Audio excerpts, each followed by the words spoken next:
Welcome to the Slop Farm. Enjoy the video. In this video, I will explain how to study lamp at home easy guide.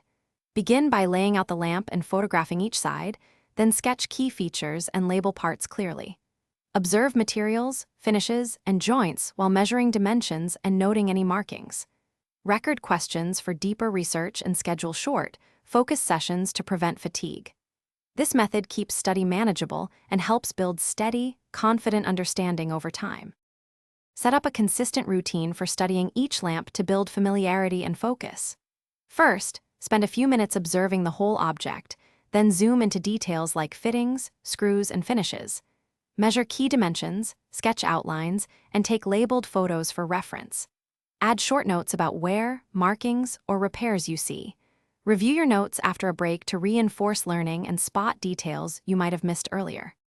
If you're finding this video helpful, please subscribe and like. It really helps support the channel. Quick recommendation.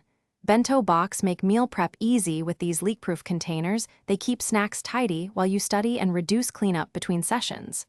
I find a tidy workspace makes focused study easier, so this is a fun practical swap. Check the description for the link and other deals. Now let's get back to the video. Practice makes your observation skills sharper and memories more reliable, so schedule brief, regular review sessions. Use reference images or guides to check your identifications and learn common terms. Speaking descriptions aloud or recording short voice notes helps consolidate memory. Keep organized records with photos, measurements, and short notes so you can track progress and revisit interesting details. Small, consistent efforts lead to steady improvement and more confident study sessions. Thanks for watching. Consider subscribing if we helped you today.